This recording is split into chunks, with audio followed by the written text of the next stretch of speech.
Hello and welcome! Today we are diving deep into something we all do every single day, but so often get wrong. Communication. Now it might seem super simple on the surface, but getting a message from your brain to someone else's perfectly intact?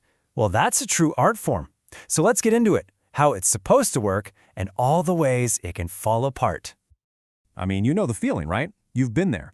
You write an email that you think is crystal clear, or you give an instruction that seems absolutely foolproof, and then, poof, the person on the other end heard something completely different. It's maddening, and it happens all the time. But the real question is, why? Okay, picture this. A manager tells their employee, take care of our guest. Simple enough, right? Well, in the manager's head, that means handle their transport, their food, and book their hotel for the entire trip. But what the employee hears is, just make sure they get to the hotel okay. And suddenly, you've got a very important guest with no dinner plans and no ride from the airport, all because of that one little gap in understanding. And that's the exact problem we're going to unpack. So to figure out how to fix this, we've got to go back to square one and really define our terms. What even is communication? Because it's way more than just talking or typing. It's about building a shared idea in two different minds. You know, the secret is hiding right there in the word itself. Communication comes from the Latin word communis, which means common. So the whole point, the entire goal, isn't just to shoot information out into the world. It's to create a common understanding. If the person receiving your message doesn't get what you intended them to get, then real communication just hasn't happened, period. All right, so if the goal is to build that common ground, how do we actually do it? Well, it turns out that every single message we send, whether it's a quick text or a huge company-wide announcement, goes on a surprisingly detailed journey. Let's trace the path. It all kicks off with the sender, you, with an idea in your head. But you can't just beam it over, so you have to encode it, turn that thought into words or maybe an emoji. Then you send that message through some kind of channel or media, say an email. It lands with the receiver. But we're not done. The receiver now has to decode your words and emojis back into an idea in their head. The only way you know if they got it right is through feedback, a reply, a nod, something that confirms the message landed. And here's the catch. Every single one of those steps is a place where things can go wrong. So what happens when this perfect little journey gets interrupted? When something gets in the way? Well, in the world of communication theory, that disruption has a name. It's the villain of our story. It's called noise. Now, when you hear noise, you're probably thinking of static on a phone line. And yeah, that's definitely one type. But noise is so much bigger than that. It's any barrier to understanding. It could be using a word that means one thing to you and something totally different to someone else. It could be a receiver who's distracted and only half listening. Heck, it can even be our own internal prejudices that color the way we interpret a message.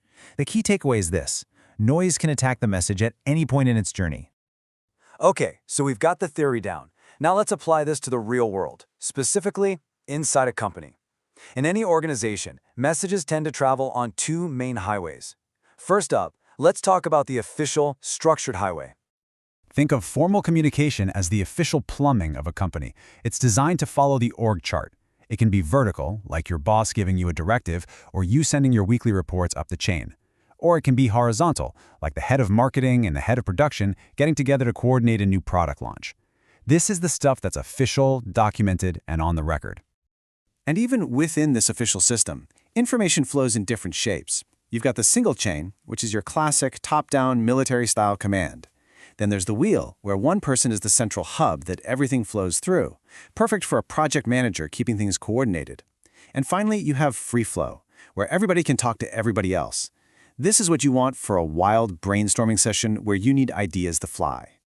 But let's be real for a second. That's not how all the work gets done, is it? We all know there's a whole other network buzzing just below the surface, one that's way faster, completely unofficial, and sometimes a lot more powerful. And this, my friends, is the grapevine. It's not on any chart, nobody designed it, it just happens. It grows out of our natural human need to connect with people, to share stories, to figure out what's really going on.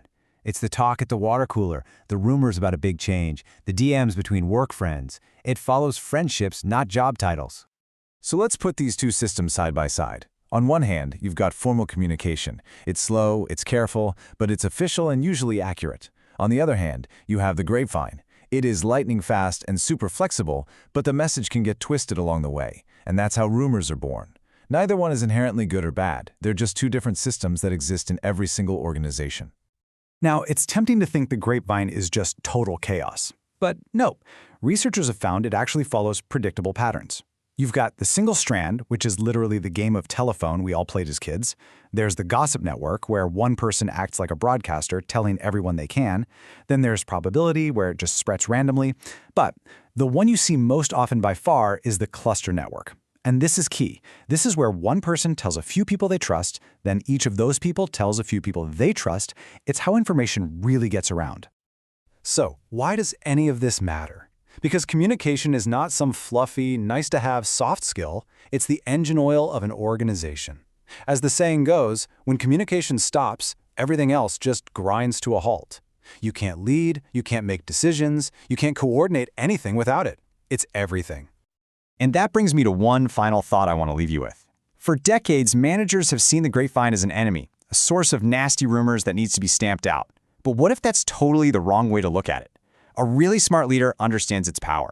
So the real question isn't how to kill the grapevine, it's how to listen to it.